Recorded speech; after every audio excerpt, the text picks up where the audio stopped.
안녕하세요. 볼만찬 기자들입니다. 추석 연휴 잘 보내셨나요? 더도 말고 덜도 말고 한가위만 같아라라고 했는데 31라운드 6경기에서 무려 25골이나 터진 아주 풍성한 한가위 라운드가 됐습니다. 이번 라운드를 통해서 순위 싸움이 또다시 요동을 쳤거든요. 31라운드 빠르게 돌아보도록 하겠습니다. 안녕하세요, 방 기자입니다. 제가 왼쪽 눈에 다래끼가 나서요, 부득이 선글라스 끼고 촬영하는 점 양해 부탁드리겠습니다. 첫 경기는 김천 제주전입니다. 제주가 2대1 역전승을 거뒀습니다.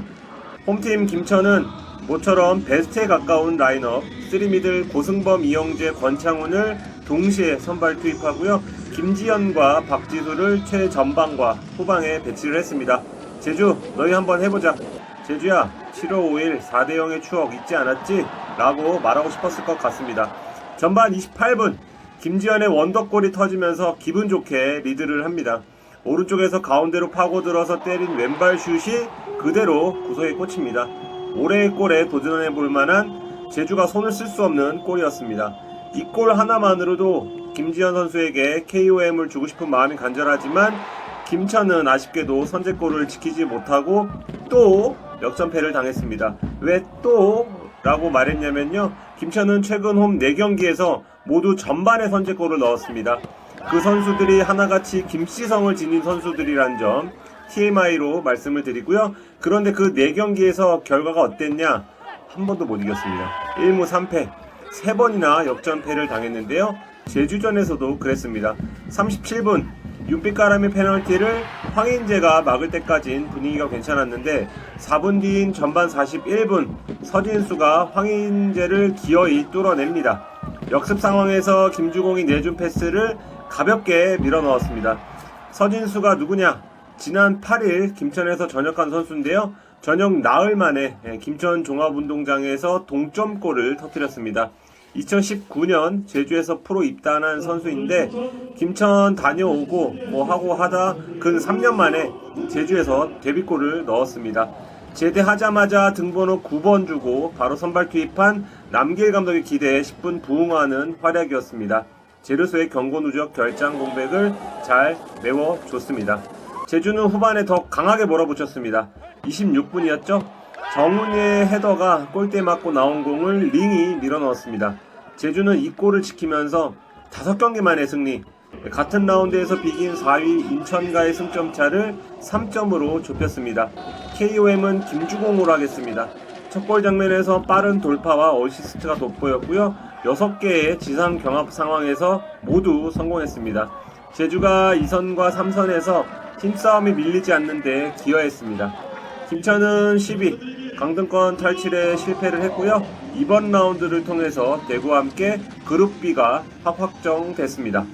두 번째 경기는 대구 전북전입니다. 전북이 5대0 대승을 거뒀습니다. 슈팅수 19대 18로 대구가 앞섰지만 스코어는 5대0 전북의 대승으로 마무리가 됐습니다. 결정력이 승부를 갈랐다고 할 수 있겠는데요. 유효 슈팅수에서 11대 4로 전북이 크게 앞섰고요. 이게 결국 스코어로 이어졌습니다. 전북은 지난 서울전 무승부 후에 팬들이 버스까지 가로막으면서 최근 경기력에 대한 강한 불만을 표시했는데 이를 달래려는지 모처럼 대승을 거뒀습니다. 지난 4월 성남전 4대0 승리 이후 올 시즌 최다 골차 승리였고요. 5대0 승리는 작년 4월 인천전 이후 17개월 만이더라고요. 김상식 감독은 전역한 국대 스트라이커 조규성을 선발 원톱으로 내세웠고요. 대구는 13경기 만에 승리를 거둔 성남전과 동일한 라인업을 꺼냈습니다. 역시 전북에선 조규성의 활약에 관심이 쏠렸는데요. 괜찮은 모습 보이면서 향후 활약을 기대케 했습니다. 이날 조규성 기대 득점값은 0.19, 그러니까 아직 전북 전술에 녹아들 만큼 좋은 슈팅을 날리지는 못했다고 하는 생각이 들고요. 하지만 개인기량 빛났습니다. 이날 3개의 드리블을 모두 성공시켰고요. 후반 7분에는 멋진 돌파에 이은 슈팅까지 날렸습니다. 전북이 사실 올 시즌 최전방의 힘이 떨어지면서 전체적인 공격력에 어려움을 겪었는데요. 조기성이 가세한 날 5골이나 폭발시키면서 남은 시즌에 대한 기대감을 높였습니다. 그래도 이날 KUM은 조기성이 아닌 바로우로 해야 될 것 같은데요. 바로가 이날 전반 10분 대승의 물꼬를 튼 멋진 중거리 슛 득점을 시작으로 후반 6분 멀티골, 후반 21분에는 도움까지 2골 1도움의 활약을 보였습니다. 바로 의심할 여지 없는 전북의 최고의 에이스고요. 특히 바로 못지않은 활약을 펼친 김진수와의 왼쪽 측면에서 보여주는 콤비 플레이는 전북의 핵심이라고 해도 될 것 같습니다. 전북은 전반 42분이죠. 박진섭이 멋진 헤더로 추가골을 넣었고요. 후반 17분과 21분 한교원이 멀티골을 넣으면서 대승을 마무리했습니다. 전북은 5경기 만에 승리를 신고했고요. 반면 대구는 지난 경기 승리로 기세를 올리는 듯 했지만 이날 패배로 다시 주춤하는 모습입니다. 경기 후에는 팬들이 불만까지 드러냈고요. 경기력 자체는 나쁘지 않았는데 골대를 맞고 나오는데 운도 따르지 않았고요. 전북의 집중력 있는 수비에 막히면서 원패를 당했습니다. 세 번째 경기는 성남 강원전입니다. 강원이 4대0으로 이겼습니다. 제가 이번 라운드에서 제가 알기로 6경기에서 유일하게 마치지 못한 경기가 바로 성남 강원전입니다. 프리뷰에서 이번만큼은 강원의 무승부 행진이 깨질 것 같다고 예상했는데요. 스코어는 4대0, 보기 좋게 빗나갔습니다. 강원은 이번 승리로 연속 승부 경기가 16경기로 늘어났습니다. 역대 공동 3위 기록인데요. 최근 4경기에서 3승 1패, 8월 이후 8경기에서 5승 3패, 승점 15점을 따냈는데요. 8월 이후 행보로 보면 가히 우승 경쟁권입니다. 같은 라운드에서 6강 경쟁팀인 수원FC와 FC서울이 비기면서 그룹 A 자리까지 지켰습니다. 얻은 게 참 많은 경기였는데 스코어는 4대0이었지만 처음부터 쉬웠던 건 아니었습니다. 초반 기세가 좋은 팀은 성남이었습니다. 전반 19분까지 슈팅수가 성남 4, 강원 0이었습니다. 전반 19분을 기준으로 한 건 성남의 핵심 수비수죠. 김지수가 부상으로 교체 아웃된 시간입니다. 정경호 대행은 김지수의 부상 데미지가 컸다고 경기 후에 얘기했는데요. 경기를 본 분들은 알겠지만 아주 틀린 말은 아니었습니다. 전반 34분 양현준에게 허용한 선제 실점 장면을 보면 어떻게 보면 평범한 얼리 크로스였는데 김현태가 머리로 자르지 못했고요. 뒤에 있던 연재훈이 전역하자마자 이날 바로 선발 출전했는데 이 연재훈이 꽃길만 걷자는 걸개가 걸린 홈 서포터 앞에서 어이없는 클리어링 미스를 범합니다. 본의 아니게 양현준에게 어시스트를 하게 되는데요. 양현준, 지난 인천전에서 득점 감각을 끌어올렸잖아요. 이런 기회 놓칠 선수가 아닙니다. 성남은 후반에 뮬리치와 장효준, 팔라시오스를 투입하면서 좀 더 공격적으로 나서는데요. 추가 실점 리스크가 있지만 그럼에도 따라붙겠다는 보관이었는데 이 플랜이 후반 20분 양현준에게 추가 실점하면서 꼬이기 시작합니다. 여기에서도 수비수의 안일한 볼차리가 빌미를 제공하는데요. 박수일의 클리어링이 양현준 몸에 맞고 문전 앞에서의 김현태가 확실히 처리하지 못했고 다음 동작에서 연재훈이 양현준의 돌파에 속수무책으로 뚫립니다. 김지수의 공백이 여기서 나타나는 것 같습니다. 이때부터는 성남 멘탈이 나간 걸로 보여집니다. 마음은 조급하기 때문에 볼 컨트롤은 안되고 쉽게 뺏기고 어렵게 공격하면서 감독 교체 이전의 성남으로 돌아간 듯한 모습을 보여줍니다. 여기서 케빈과 갈레고 강원의 올 시즌 왼발을 담당하는 선수들인데 아주 멋진 득점으로 4대0 대승을 거둡니다. 강원의 4골차 이상 승리는 2019년 7월 상무전 이후 3년 2개월 만 아주 대단히 드문 일입니다. KOM은 양현준으로 해야겠죠. 이날 투샷 투키를 보여주면서 시즌 7억 골과 8억 골을 달성했습니다. 7월 이후만 7골, 에이스 그리고 스타 플레이어란 표현이 어울리는 그런 활약입니다. 성남은 2연승 뒤 2연패, 남은 2경기가 전북 포항전이란 걸 본다면 지난 2경기 결과는 무척 아쉬울 것 같습니다. 네 번째 경기는 서울과 수원FC전 2대2로 승부를 가르지 못했습니다. 기록부터 보도록 하겠습니다. 이날 서울의 기대 득점은 2.66, 이번 라운드 중 전북 다음으로 높은 수치였거든요. 하지만 이것이 실제 연결된 득점률은 0.75에 불과했습니다. 반면 수원FC는 기대 득점이 1.32에 불과했지만 기대 득점에 따른 득점률은 1.5이나 됐습니다. 결국 이 차이가 2대2라는 스코어를 만들어낸 것 같습니다. 서울 입장에서는 그만큼 안타까운 무승부였고요. 수원FC 입장에서는 패하지 않은 게 다행인 그런 경기였습니다. 서울 이날도 투톱 카드를 앞세운 전형적인 4-4-2 카드 내세웠는데요. 지난 경기에서 휴식을 취한 기성용이 이날 복귀했는데 사실 기성용이 기동력이나 움직임 형태에서 3미들의 딥라인은 가능하지만 플랫 형태의 중앙에서는 쉽지 않다고 봤거든요. 하지만 기성용이 이날 무려 5개의 키패스를 비롯해서 6개의 크로스, 13개의 공격 진영 패스, 91%의 패스 성공률까지 대단히 좋은 활약 펼쳤습니다. 서울의 공격력이 좋았던 이유 중 하나였는데요. 이런 형태가 가능했던 이유, 파트너 정현철의 존재 때문이었습니다. 이날 KUM으로 꼽고 싶은데요. 정현철이 군 전역하자마자 바로 수비형 미드필더로 나서서 기성용의 보디가드 역할을 톡톡히 했습니다. 팀 내 최다인 6개의 차단을 비롯해서 수비적으로 대단히 좋은 모습 보였거든요. 앞으로도 서울은 이 정현철을 활용한 전술적 변화를 활용할 것으로 보이고요. 서울은 전반 34분 박동진, 전반 45분 일루첸코가 득점을 기록했지만 사실 더 많은 골이 가능한 경기였어요. 이 상대 수비의 아쉬운 부분을 틈타 득점에는 성공했지만 정작 좋은 인플레이 상황에서는 마무리하지 못했거든요. 물론 오스마르의 슈팅이 골대로 맞고 나오는 불운도 있었지만 이 부분 가장 아쉬운 대목이었고요. 수원FC는 서울이 달아나지 못하는 틈을 타서 승부를 결국 원점으로 돌렸습니다. 수원FC는 전반 41분 정동호의 환상적인 가마차기로 동점을 한 차례 만들었고요. 후반 추가 시간 김현의 환상적인 터닝 슛으로 끝내 무승부를 만들어냈습니다. 김현의 골 정말 어려운 동작이었는데 클래스를 보여주는 골이었습니다. 사실 김현이 이날 골을 제외하고는 대단히 부진한 모습 보였는데 역시 스트라이커는 한 방이라는 걸 느낄 수 있었고요. 하지만 수원FC가 후반 대단히 공격적인 라인업을 내세웠지만 이승을 앞서 무릴로의 움직임이 무거운 데다가 동선까지 겹쳤고요. 또 여기에 3선의 숫자 부족과 운영 부족에 따른 안타까운 지원 부족으로 힘든 경기를 펼쳤습니다.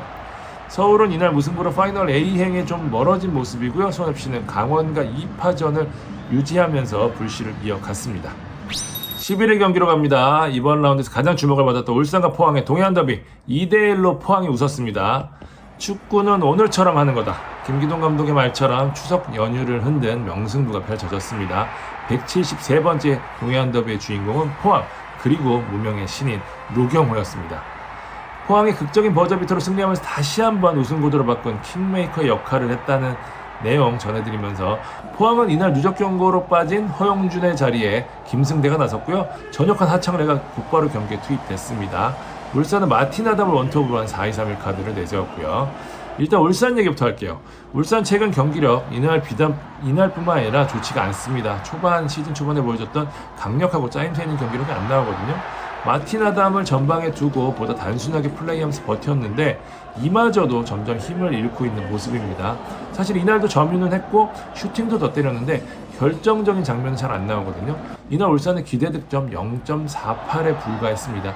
한 골 넣기도 힘들었다는 얘긴데요. 여러 이유가 있겠지만 역시 체력적인 부분이 큽니다. 아무래도 울산 라인업이 나이도 좀 있고 로테이션도 거의 없었거든요. 교체 카드도 3장만 쓰고 그러다 보니까 여름 이후 특히 후반 체력이 눈에 띄게 떨어지는 모습입니다. 그러면서 이제 전방 압박을 잘하는 팀에 좀 취약한 모습 보이고 있거든요. 울산은 전반 그랜트 핸드볼 VAR 결과 주심이 페널티킥을 선언했죠. 페널티킥이 주어지면서 아담이 선제골을 넣었지만 이것뿐이었습니다. 사실 바코의 1대1을 제외하고는 이렇다 할 기회를 만들지 못했고요. 역시 부상으로 빠진 엄원상의 공백이 좀 크게 느껴졌습니다. 전반 다소 빌드업에 어려움을 겪었던 포항은 후반 신진호의 지배력이 올라가면서 울산을 흔들었고요. 결국 승부를 뒤집었습니다. 후반 3분 만에 멋진 플레이로 고영중이 동점골을 넣으면서 흐름을 찾았고요. 압박과 역습으로 다시 한번 분위기를 바꿨고 기어코 추가 시간 드라마를 썼습니다. 주인공 노경호였는데요. 후반 교체 투입된 노경호는 단 한 번의 찬스에서 슈팅으로 동해안 더비의 히어로가 됩니다. 이날 KUM으로 하겠습니다. 김기동 감독이 막판 노경호 2호제 카드를 꺼냈는데 역전골 장면에서 잘 맞아떨어졌고요. 포항은 파이널 A행을 확정짓고 2년 만에 아시아 챔피언스리그 진출에 점점 더 다가가는 모습입니다. 울산은 홍명보 감독의 심리적인 부분에 걱정할 정도로 막판 승부처에서 계속 삐끗하고 있거든요. 오늘 경기 여파 좀 어떻게 진행될지 지켜봐야 될 것 같습니다. 마지막 경기입니다. 수원 인천전 3대3 아주 뜨겁게 비겼습니다. 정말 끝날 때까지 끝난 게 아니란 걸 이 경기를 통해서 다시 한번 알게 됐습니다. 김민석의 후반 51분 59초 골이 두 팀의 희비를 갈랐습니다. 대역전승의 기쁨을 순간을 눈앞에 둔 수원은 허탈감을 감추지 못했을 거고요. 인천은 어렵다 싶은 경기에서 귀중한 승점을 따내면서 비겨도 이긴 것과 같은 기분을 만끽했을 겁니다. 득점 하이라이트만 봐도 리뷰 시간을 모두 할애할 것 같은데요. 빠르게 살펴보면 수원 이병건 감독은 29라운드 슈퍼매치에서 참고한 4-3-3 포메이션을 꾸렸습니다. 강현묵 대신 유주환, 류승우 대신 전역한 박상혁, 전반 중반 일찌감치 안병준을 투입해서 오영규와 투톱을 꾸린 것까지 서울전과 똑같았습니다. 다른 점이 있다면 당시엔 안병준 투입 전으로 빠르게 연속골을 넣으며 앞서 나갔던 것이고요. 이날은 41분 이강현에게 중거리포로 선제골을 내줬습니다. 이강현은 이날도 결장한 이명주를 대신해서 출전했는데요. 지난 제주전에 이어서 2경기 연속골, 그것도 아주 중거리 슈팅, 멋진 중거리 슈팅으로 득점을 하면서 중거리 슛 능력이 좋은 선수란 걸 입증을 했습니다. 하지만 요새 수원의 반등을 이끈 게 바로 흔히 말하는 뚝배기 고공 공격이잖아요. 후반 11분과 15분 이기재의 코너킥과 고명석의 높은 타점의 헤더, 똑같은 패턴으로 동점골과 역전골을 넣었습니다. 이기재는 왼발이 수원의 최고 전술이라는 사실을 입증을 했습니다. 여기에 29분이죠. 김동민의 핸드볼 파울로 얻어낸 페널티를 오영규가 성공시켰습니다. 오영규는 커리어 최초로 시즌 2자릿수 득점에 성공을 합니다. 유니폼을 앞뒤로 바꿔 입으면서 내가 바로 수원의 18번 오영규다, 이런 어떤 쐐기의 세레머니가 됐을 것으로 좀 기대를 했을 것 같은데요. 끝까지 버텨내지 못합니다. 후반 교체 투입된 인천의 김대중이 추가시간 1분 헤더로 만회골을 넣었고요. 추가시간 6분 이번엔 김민석이 문전 앞에서 떨어지는 기회를 놓치지 않고 예리한 발리로 극적인 동점골을 낳습니다. 김민석은 이번 경기를 준비하면서 20번째 생일을 막 지나친 2년차 신예인데요. 올 시즌 첫 경기에서 결승골을 넣으면서 조성환 감독의 기대에 부응을 했습니다. 이날의 KOM으로 꼽겠습니다. 이 골은 인천에 참 의미가 있는 골이었는데 인천은 정규리그 두 경기를 남겨두고 그룹 A를 확정지었습니다. 2013년 이후 9년 만이라고 하는데요. 잔류왕 이미지를 완전히 벗어 던진 시즌으로 기록될 것 같습니다. 반면 수원은 슈퍼매치 승리 기세를 이어가지 못하고 그룹 A 진출에 실패를 했습니다.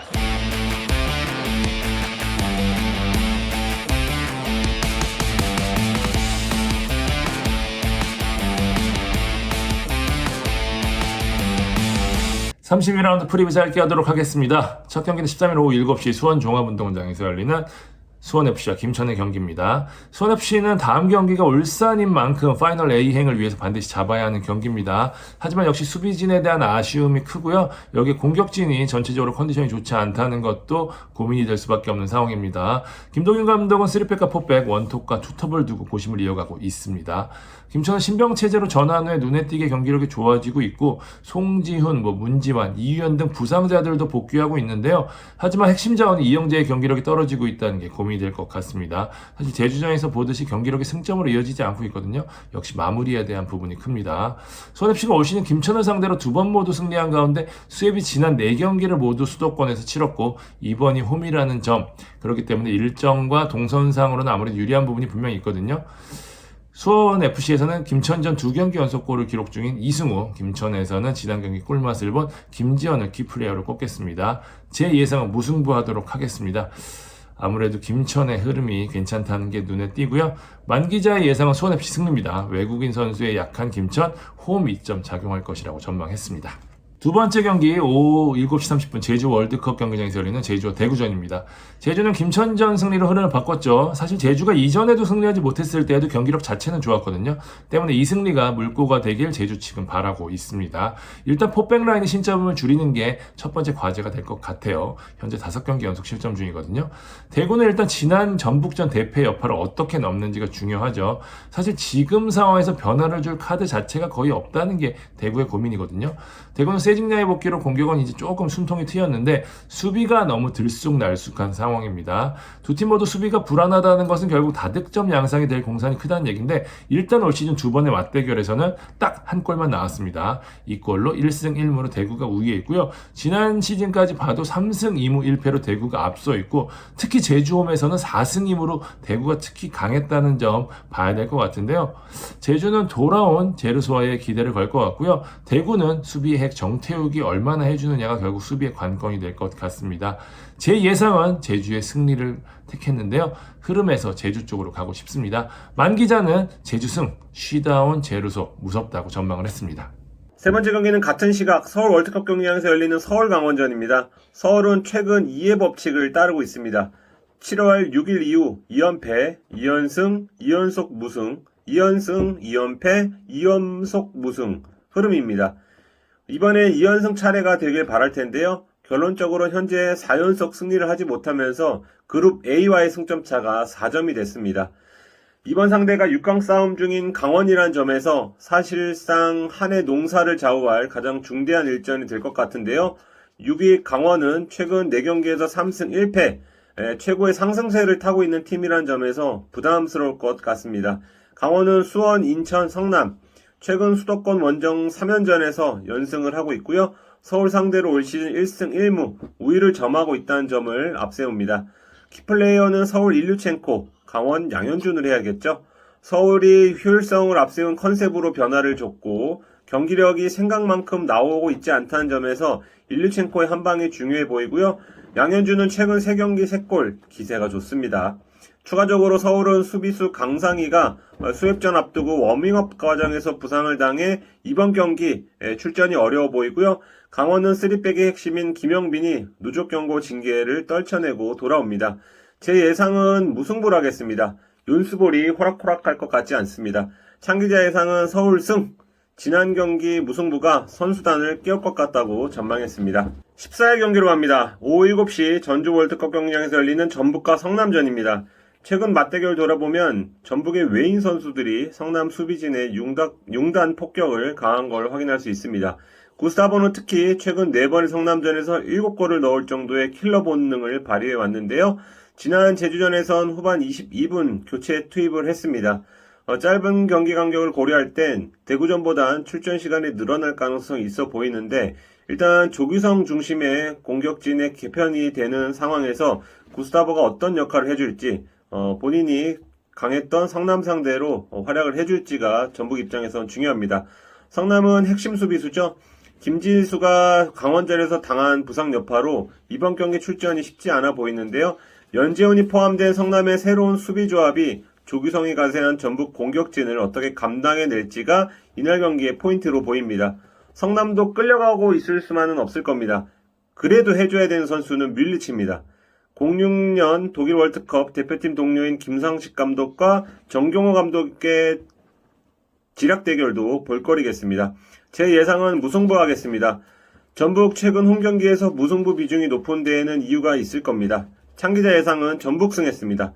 지난 경기 대승의 여운이 남아있을 것 같다고 전망했습니다. 같은 시각 인천 전용장에서 열리는 인천과 울산전. 인천은 수원전 극적인 무승부로 다시 한번 기세가 올랐습니다. 파이널 A행을 확정을 지었죠. 어느 정도 동기부여가 될 것인가가 중요한데 분위기가 좋은 홈이라는 데 주목을 해야겠죠. 지난 경기 쉬었던 송시효, 이영재, 이명재, 그중에서 이명주가 복귀할 가능성이 높기 때문에 부분 로테이션의 효과까지 볼 수 있는 인천입니다. 울산, 동해안 더비 역전패 후유증, 이게 관건이 되겠죠.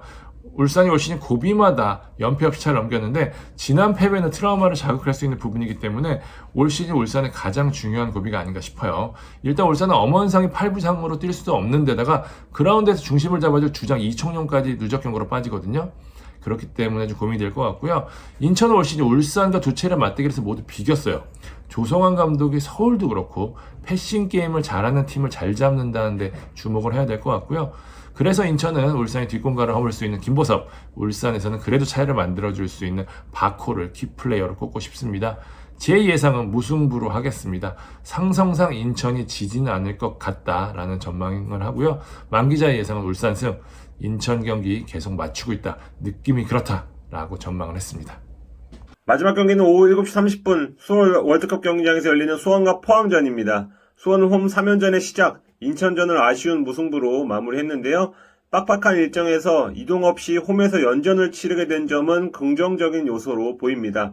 이기재의 왼발이 절정에 이르렀고 안병준뿐 아니라 고명석의 헤더도 강력한 무기가 될 수 있다는 점, 최근 8경기 중 7경기에서 멀티골을 넣은 점은 포항이 우려할 만합니다. 포항은 기세가 무섭습니다. 라이벌 울산을 꺾으면서 분위기를 확 띄웠는데요. 태풍 여파로 홈경기가 원정 경기로 바뀐 점은 아쉽겠지만 경기력과 기세는 어딜 가지 않을 겁니다. 호재가 있다면 주포 허용준이 누적 경고 떨쳐내고 돌아와서 조금 더 베스트에 가까운 전력으로 나설 수 있다는 건데요. 지난 경기에서 마틴 아담을 꽁꽁 묶었던 하창래는 무릎 부상 여파로 상태를 더 체크해봐야 할 것 같습니다. 하창래가 출전이 어렵다면 기존 박찬용 그랜트 센터백 조합이 나설 것으로 보입니다. 수원 류승우는 이번 경기도 출전이 어려워 보입니다. 키플레이어는 수원 이기재와 포항 신진우 하겠습니다. 본체들의 싸움이 보고 싶습니다. 예상해 보겠습니다. 제 예상은 무승부입니다. 두 팀이 2020년 이후에 7번 맞붙어 1승 5무 1패 팽팽했고요. 무승부가 많았습니다. 창기자 예상도 무승부입니다. 두 팀 다 흐름을 탄 만큼 우열을 가리기 어려워 보인다고 전망을 했습니다.